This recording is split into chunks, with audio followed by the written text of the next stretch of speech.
What's going on, guys? Welcome back to the podcast, Talk About the Beers, episode 128, the Wednesday news. And on today's episode, we got a stacked pod. We're going to talk about Ohtani hitting the 50-50 club.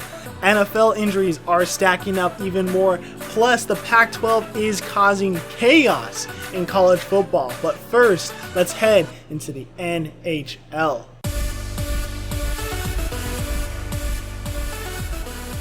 Off today in the National Hockey League. That season actually is starting up very soon. Preseason has already started.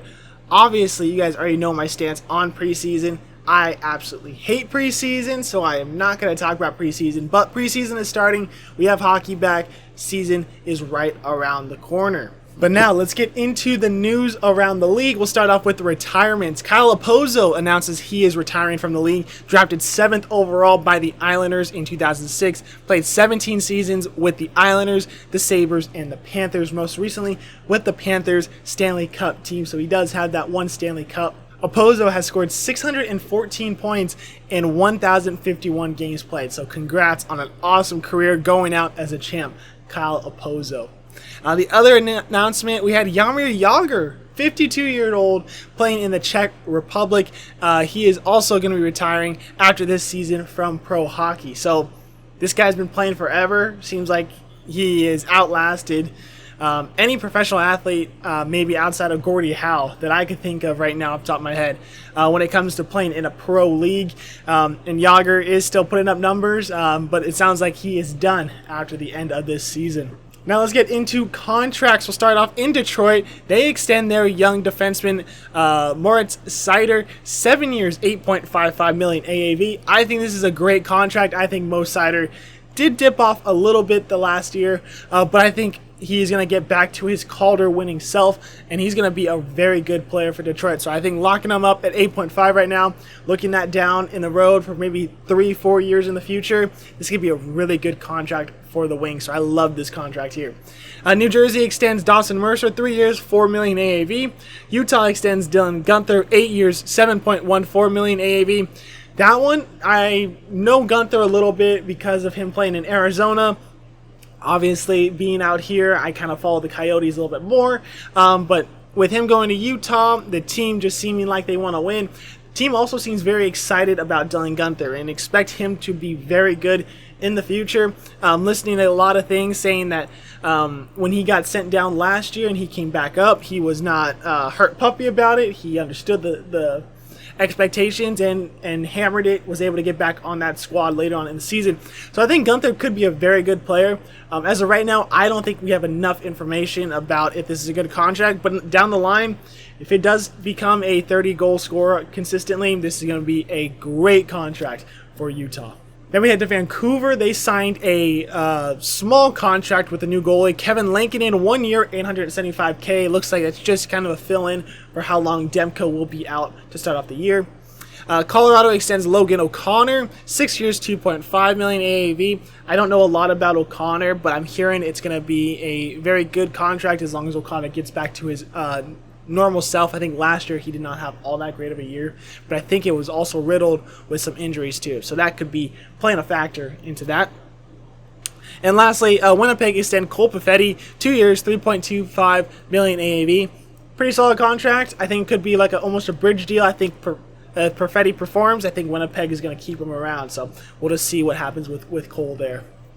Now let's get into injuries. Edmonton announced that Evander Kane did have surgery on Friday for injuries he had last season. Unfortunately, though, he will be missing at least 4 to 5 months, and that means LTIR likely. I would expect him to be out potentially longer than that. If you're saying 4 to 5 months now, initially they said no timeline was given out, but if you're going to say 4 to 5 months, that's what's circulating right now. I feel like it's going to be longer, especially if you could put him on LTIR. Maybe you could get away with the whole salary cap thing, bring him out during playoffs. Maybe Edmonton will do that, but we haven't seen it from them before. But who knows? Who knows? LA's Arthur Kaliev sustained a broken clavicle. He is also out indefinitely. Minnesota's Matt Baldy sustained a lower body injury. He is considered week to week, though, so that is good news for the Wild. Anaheim announced that they have a new captain for this upcoming season. Radko Gudas, the Butcher, is the 9th captain in Anaheim's team history. As a Ducks fan, I was very adamant that last season that was the biggest problem with them. Besides the results, they had no leadership on that squad. They did not have a lot of veteran presence. They did not have a lot of guys standing up for other teammates outside of maybe McTavish and Gudas. And I thought either one of those guys can wear that C and wear it proud, and I would not be against it. And yet Gudas was announced not that long ago that he will be the captain of the team. I think that was last Thursday, and I am very happy for him. I think Radko is an awesome person in the locker room. Everybody seems to like him. There's not a lot of veteran guys on this Anaheim roster. You got Cam Fowler, who people were circling. I don't think he's captain material based off of what I see, but I don't know inside the locker room, obviously. But that's just my thoughts.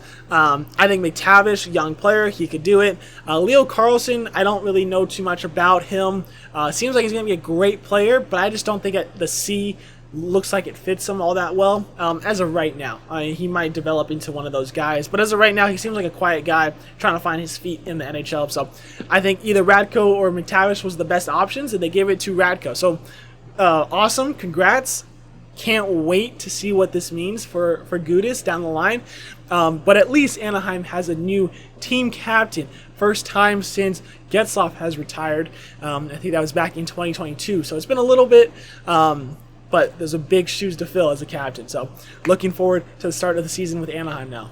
And we head to a new logo release. The 2025 Stadium Series released a new logo. This will be held in Columbus this year in Ohio State Football Stadium, with the Columbus Blue Jackets hosting the Detroit Red Wings. In this logo, I think it's one of the best logos that we've seen in the Stadium Series. You have the words "the" in the banner form above the word Stadium Series, so it looks like it says the Stadium Series, which, if you know anything about Ohio State, that is their big catchphrase kind of thing. They're big on the Ohio State, not the Ohio State. It's just something that they do. I don't think any other school actually does that, surprisingly, but I think this logo looks really good. It looks really clean. Love the little implications up to Ohio State there. I think that's a cool little nod. So very well done logo there. And lastly, we're going to talk about Amazon Prime, because they have a docu-series coming out on October 4th, which is coming up very soon. That is next Friday.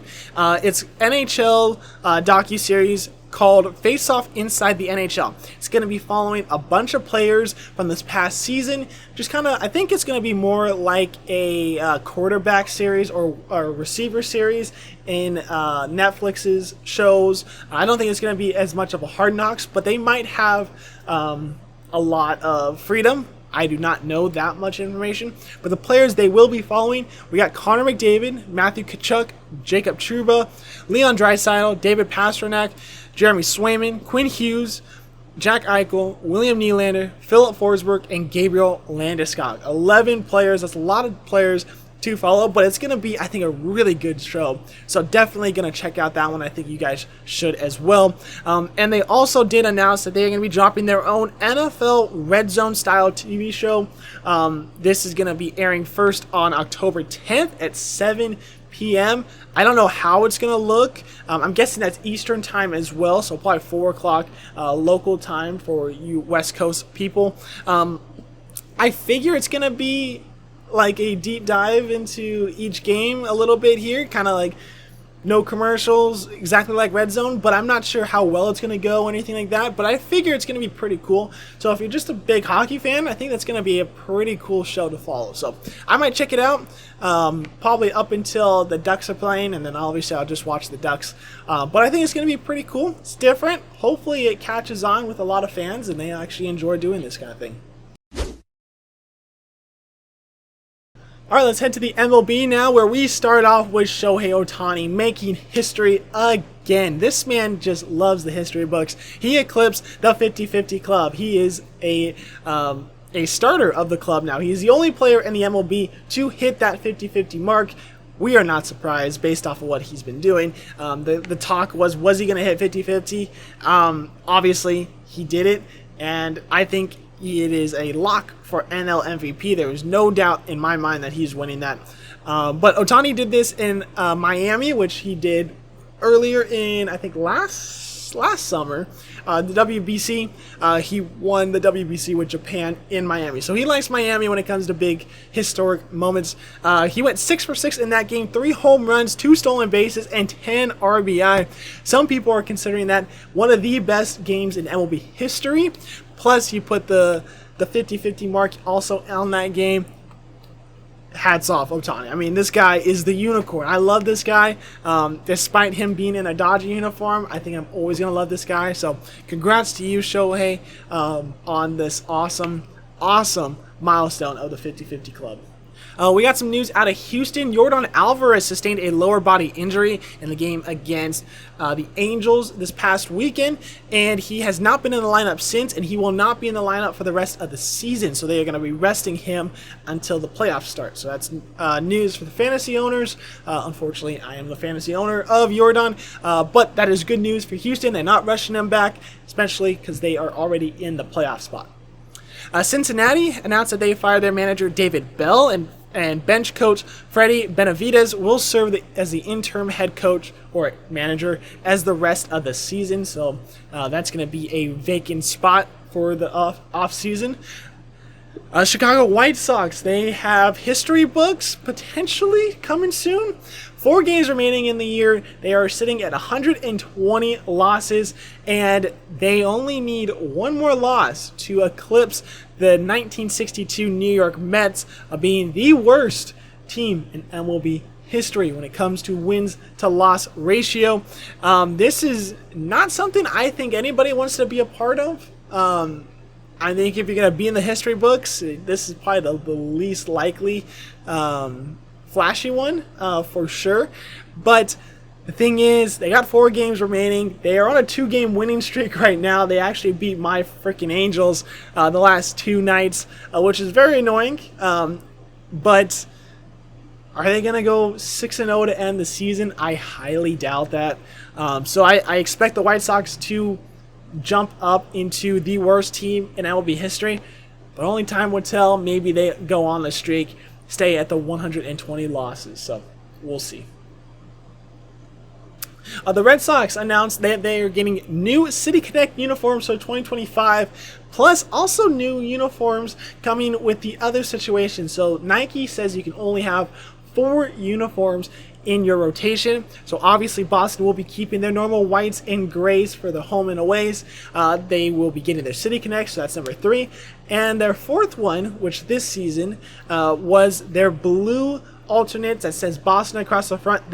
Next season they will actually be dropping those navy blue uniforms and be replacing them with the current City Connect. So those yellow and baby blue uniforms that look a lot like a UCLA uniform will be going into their alternates, and that will be rotated in and out. It sounds like the city of Boston and Boston Red Sox fans really like this uniform, and that's the reason why they are bringing it back. Plus, they will be getting a new City Connect. So I think it's going to be pretty cool. I think there's a lot of expectations of another really good uniform for Boston. And since that they already went with the Boston Marathon theme, they could go somewhere else, a different history in that city. And that city is one of the oldest cities in the U.S. as well. A lot of history there. So they could do a lot there. So I'm really happy and excited to see what the City Connect will be, because I'm not a huge fan of the City Connect that they have now, but the history behind it and the meanings behind it is very good. I like the story behind it. So I'm happy that they're bringing it as an alternate,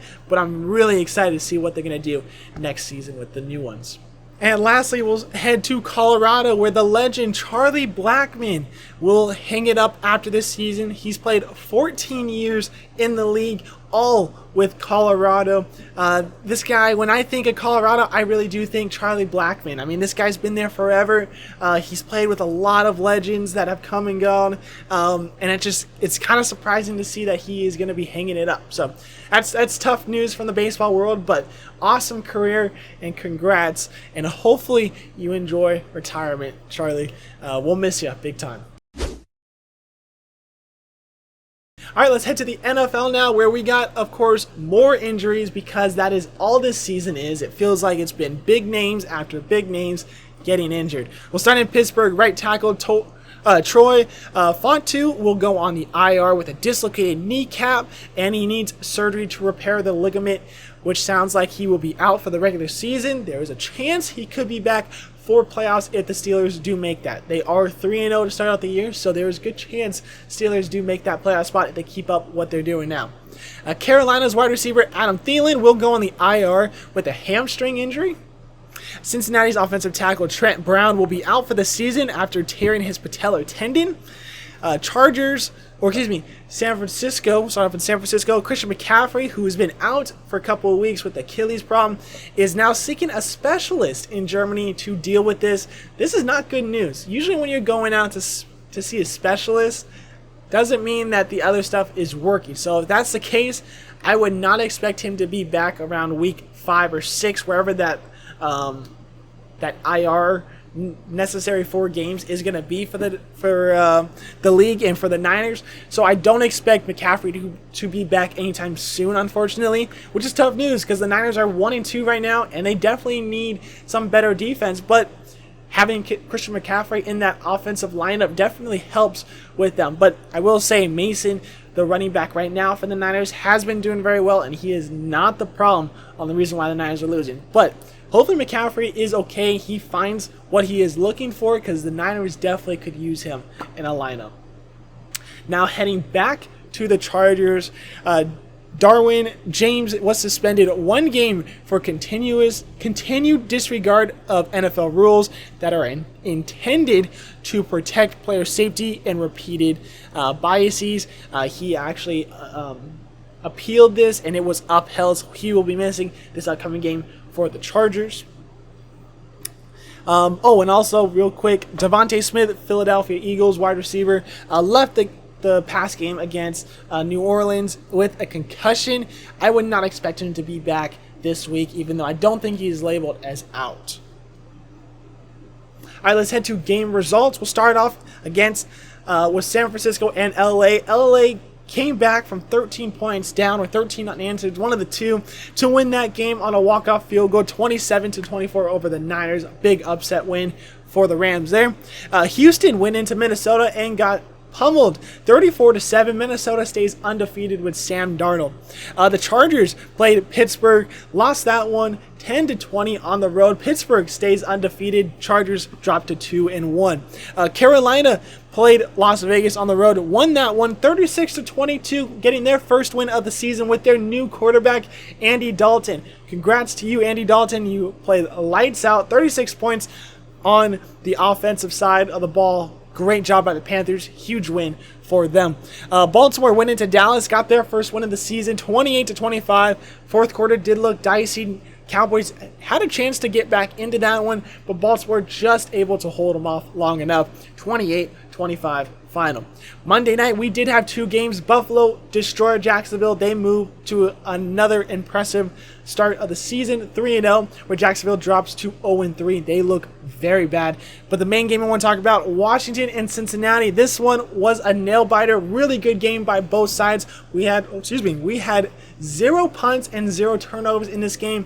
It is the first time since 1940 for a game to finish without a punt and a turnover. Very awesome numbers to see that for both sides of the offense. Really bad defensive side. We gotta get turnovers, guys. If you're playing defense, we gotta get turnovers. We gotta get stops. We gotta force some punts here. But this one ended with Washington winning 38-33 on the road. Jaden Daniels improves to 2-1, and he looked very impressive. So very good throws, some good runs. I think 3 total touchdowns, 2 in the air, 1 on the ground for Daniels. He's looked very good in the first 3 starts of his career. In those 3 starts, he has now gone 2 games where he has 0 punts and 0 turnovers. And with Brady, Drew Brees, Peyton Manning, and Patrick Mahomes combined for 1,094 starts, they have only done that 2 times. So Jaden Daniels, pretty good company right there. Really good stat to throw out there. He's looking very impressive. I expect Daniels to keep on rolling with this. Very excited to see what he's going to do the rest of the season. All right, let's head to college football, where we got so much to talk about. We got our normal games to talk about. We got our underdog picks. We got our ASU updates. But first, we gotta talk about the Pac-12. They made a lot of news on Tuesday and Wednesday. They started off with initially, well, let's rewind again. Okay, hold on, let me rewind. The Mountain West, on, I believe, Tuesday it was, announced that they will not be having any more teams moving over to the Pac-12. And those teams included Air Force, Utah State, and UNLV. So 3 teams that obviously the Pac-12 must have gotten in contact with and said, hey, would you like a chance to be in a Power 5 conference, make us back up into a Power 5 conference? And supposedly all 3 teams rejected that. And there wasn't anything more to that. We head to Wednesday morning where the American Conference teams announced that they will not be moving. And those teams include Tulane, Memphis, UTSA, and UCF. They all publicly said that we are happy where we are at. We are staying with the American Conference and we will not moving to the Pac-12. So it sounded like the Pac-12 had 7 invites to teams out there. There might be more invites out there, but as of right now, it sounds like of what we know publicly, there were 7 invites for the Pac-12 to get more teams, and yet all 7 said that they are not moving to the Pac-12. Wasn't very long after the American Conference announced that they weren't moving, Utah State came back and said, yep, we are going to be moving to the Pac-12, leaving UNLV, Air Force, and the rest of the Mountain West behind them to move to the Pac-12, making that conference of 26 7 members. Not long after Utah State said that, we had news out of major basketball news, actually out of anything. Gonzaga was going to be moving to the Pac-12, meaning Gonzaga makes 8 teams for that conference. But the only bad thing is Gonzaga doesn't have football, meaning that the Pac-12, when it comes to football, would not be a conference still. So they still have to go after some other people. What does that mean? This supposedly turned into another door opening for UNLV, because I don't think that offer is off that table, and UNLV supposedly are behind closed doors talking about a potential move to the Pac-12 once again, because Utah State decided to pack it up and move out. So UNLV could be that 8th team moving into the conference, making it 9 total teams into the Pac-12 when it comes to the other sports like basketball. This is huge. With Gonzaga moving over there, they're going to be getting a lot of the revenue shares despite not having a football team. That money will still be distributed out percentage-wise, however that is normally. Gonzaga will not be left out of that. That's huge news for the Bulldogs there. But the Bulldogs make so much money when it comes to men's basketball with their pedigree, how well they do in the tournaments and things like that. They're definitely just going to be able to balance that out with the football team. So I think it's a good balance out, but it's also a very good contract for Gonzaga in the long terms there. When it comes to the Mountain West teams, with UNLV initially saying no and now open up the doors to potentially say yes, what does this mean for the Mountain West? The Mountain West now needs more teams, and now they might go after some FCS schools. I'm hearing Sacramento State could be one. I would think maybe Portland State, because they're geographically close. Maybe Southern Utah. They're in a geographical region there for the Mountain West. So I can see a couple of FCS schools maybe moving up.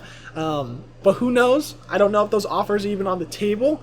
But that's the rumblings that I'm hearing around the college football world. But we go back to Gonzaga. Since they don't have a football team, there's another school in the Mountain West that doesn't really have a lot of other sports, but has I'd say, well-established football team. And that's Hawaii.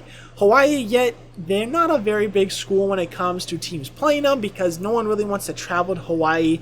And for Hawaii to go to other schools, like when they go to play Ohio State and things like that, that's a long travel day. And if you thought about flip-flopping that, if Ohio State had to go to Hawaii, it's not very fun. But they have been in the Mountain West for a long time now. Could they potentially be the 8th team in the Pac-12?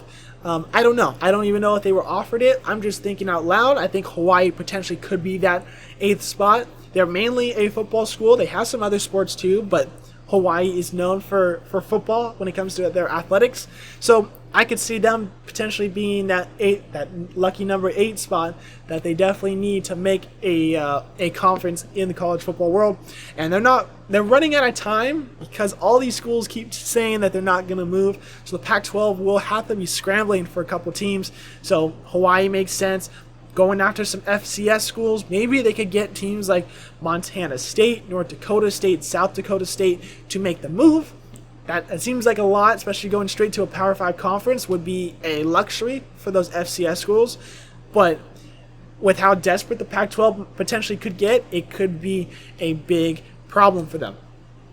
The other problem with the Pac-12 right now is they are getting caught with potential poaching penalties from the Mountain West. So obviously we all know that the Mountain West and the Pac-12 have combined scheduling. So the Pac-12 has a full schedule when it comes to football, basketball, all their other athletic sports. The biggest thing is that the conference supposedly had an agreement saying that if any Mountain West schools went to the Pac-12, that they would be required to pay for that. And with them having those 4 schools, Boise State, Fresno State, San Diego State, and I can't think of the school. I'll pop it right there.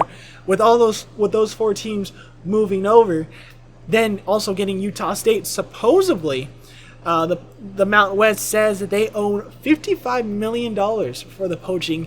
And the commissioner sent that email out to the Pac-12 commissioner and said that you guys are required to pay $43 million by the next 30 days. And the Pac-12 pretty much came back saying that these are false, it is unlawful, which is causing a bunch of legal action between the two conferences now. So it's getting messy, and I definitely understand from the Mountain West point of view that they are definitely poaching teams, but I also see it from the Pac-12's point of view saying, well, if this is not what we agreed upon, then this is kind of unlawful and not right to do. So it's a mess. I don't know where the money situation is going to go. I don't even know what happens when it comes to the teams. But that is it's a mess. That's all I got to say. I think we just got to move on now. So we'll move on to the next topic, where we head to Reggie Bush. Supposedly is suing USC, the Pac-12, and the NCAA for NIL compensation. Pretty much what it sounds like. So this is a statement that I read online. It says he and his team say that the 3 organizations earned significant compensations thanks to Bush's significant popularity and prominence by way of TV contracts, merchandise sales, and media rights. Makes sense. I mean, Reggie Bush of his time, when 05, 06 area, when he was playing, was the biggest name in college football. And obviously USC is going to make money based off of just people wanting to be USC fans, people want to be Reggie Bush fans, tuning into those games, the Pac-12 getting a lot of money because of all the attention. It makes a bunch of sense on them making a lot of money from him. I don't know how much they're going to be getting, if any, compensation, because there was no NIL deals back then, and there wasn't anything against the rules to profit off of these players. But Reggie Bush has been thrown around pretty much by the NCAA because of all what he's done with the Heisman Trophy drama and things like that. So hopefully Reggie finds what he's looking for when it comes to compensation, but I don't know how likely it is that he's going to get everything. Speaking of NIL deals, though, quarterback for UNLV, Matthew Sluka, will redshirt the remainder of the season because of NIL disputes between him and the school. Allegedly, he was offered $100,000 to play for UNLV and has only received $3,000 of that $100,000. If that is the case, that is not good for UNLV. And supposedly teammate Michael Allen is also going to be following in his footsteps. He is going to be redshirting the remainder of the year and transferring at the end. So they're going to lose both players. Not good situation for UNLV. It's a lot of he said, she said as of right now. I would think that this stuff might get more and more common, it sucks. It means college sports are getting more and more to the players having a lot of control over what they can and cannot do.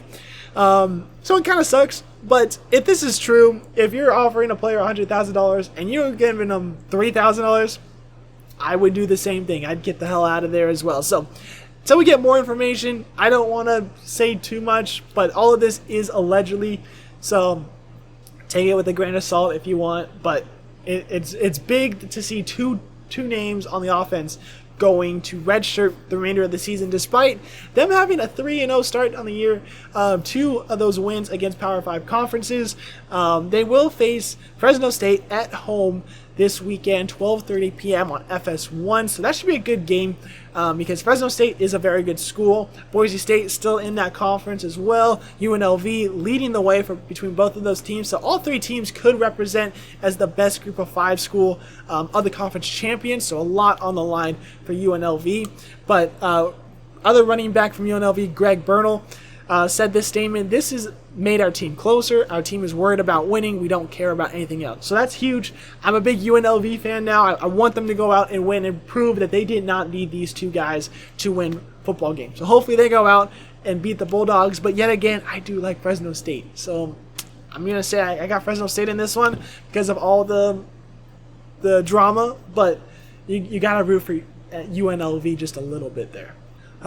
Quickly, 2 injuries that will have their players gone for the rest of the season. Mississippi State quarterback Blake Shapen injured his leg, and LSU Harold Perkins Jr.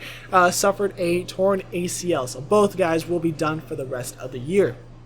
Let's end into some game results very quickly, though.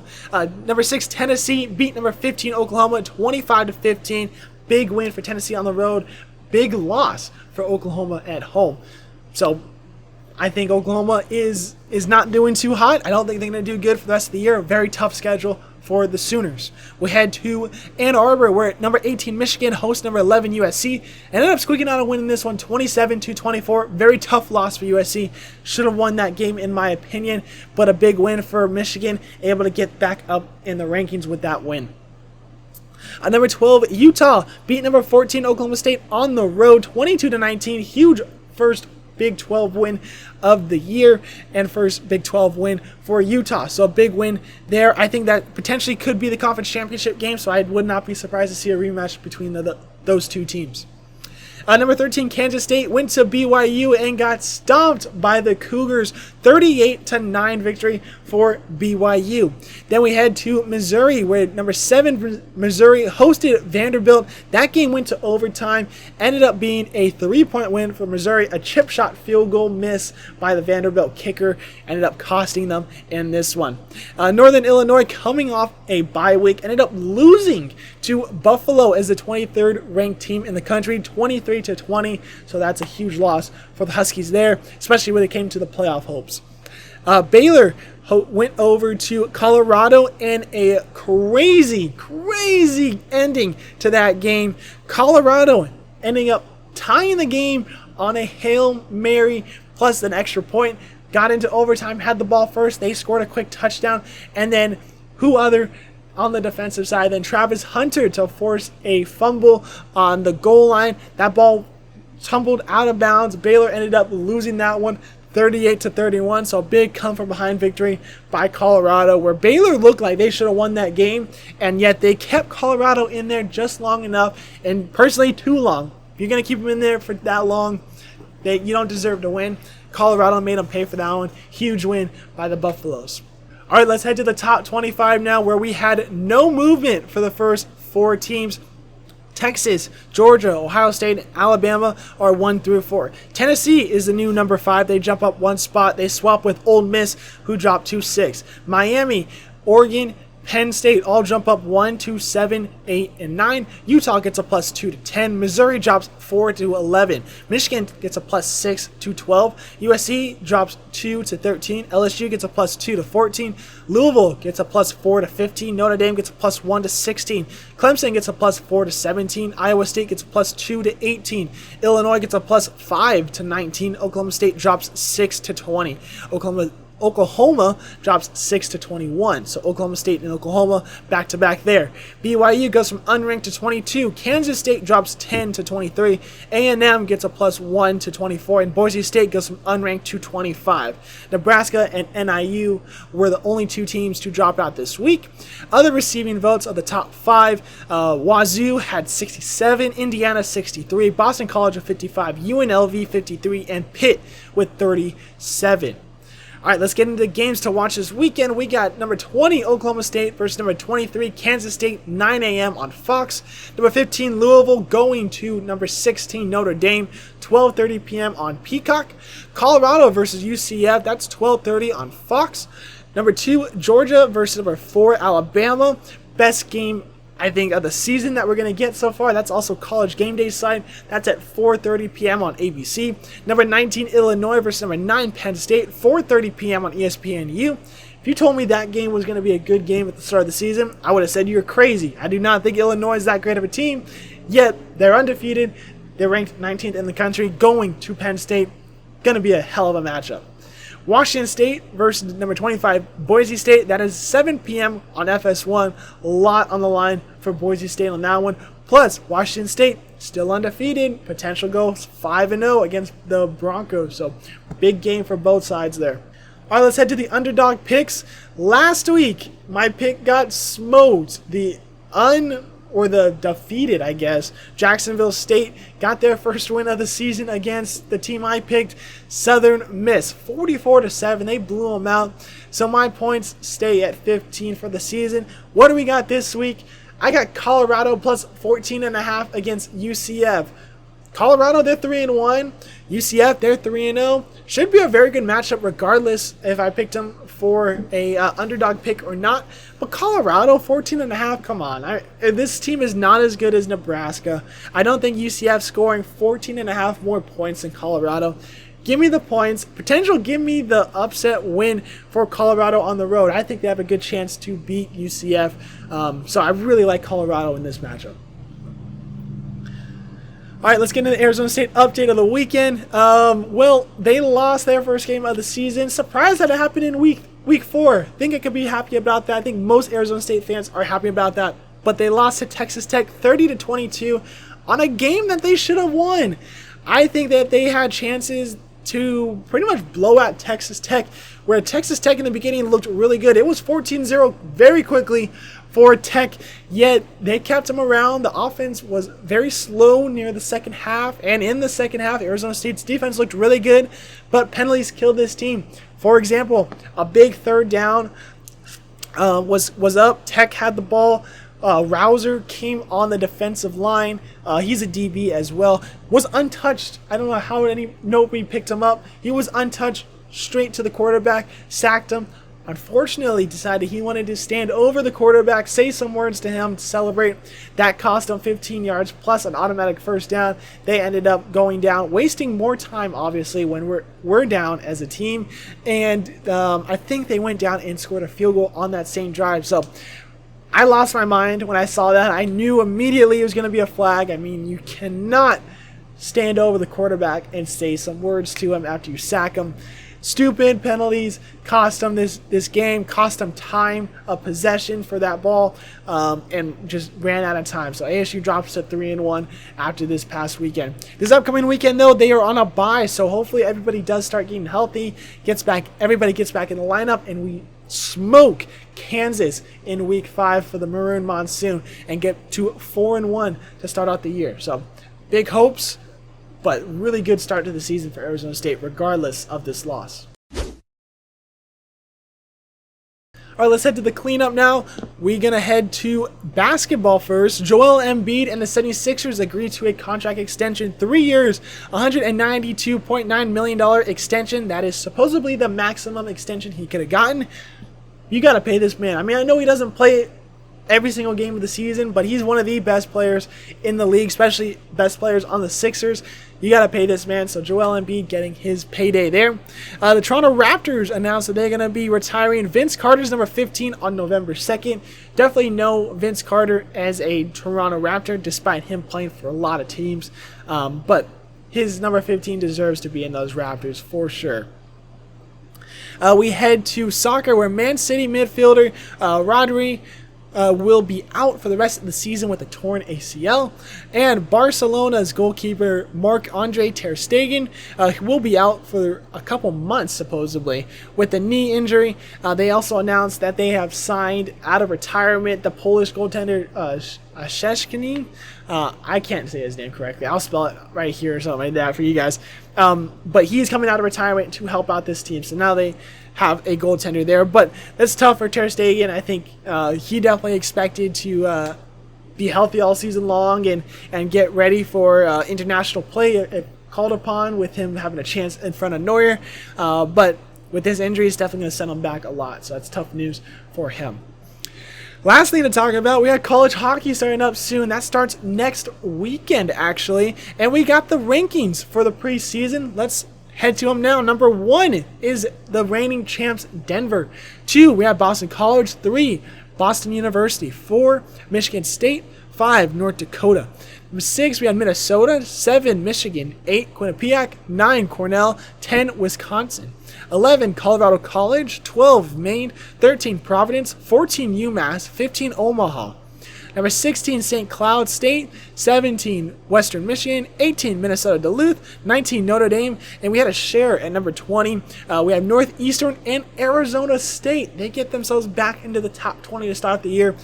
Very excited for Arizona State's season. They got the new conference, the NCHC, this year. I think it's going to be a really awesome, fun experience for the Devils. And I do think they have a chance to represent NCHC in the playoffs. So hopefully that is the case. But it's a long season. Only time will tell. I'm not too familiar with the team. Obviously, with the guys that did stay, I know them pretty well. But with the new transfers coming in, and with those guys graduating and transferring out, how much is it going to affect the team? So there's a lot to look forward to with AirSU plays next weekend against Air Force on the road. All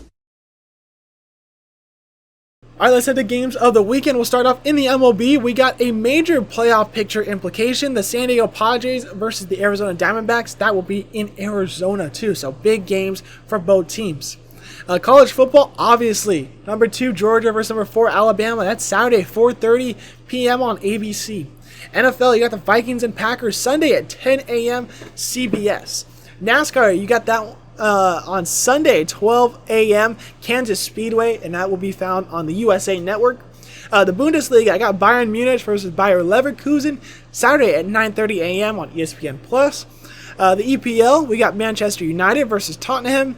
That will be Sunday at 8:30 a.m. USA Network. And lastly, we got La Liga, Atletico Madrid versus Real Madrid, Sunday, 12 p.m. on ESPN+.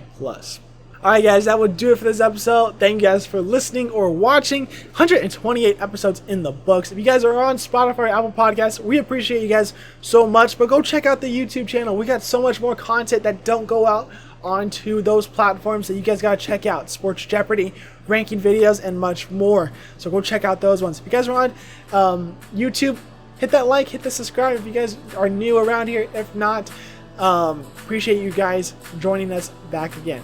So hopefully you guys have an awesome weekend. Watch some college football because there's so much to watch about. A lot of drama, a lot of news to cover in the next week. So definitely going to be a packed episode next week. So just expect that. But appreciate you guys listening to this one. Have an awesome weekend, and we'll see you guys later.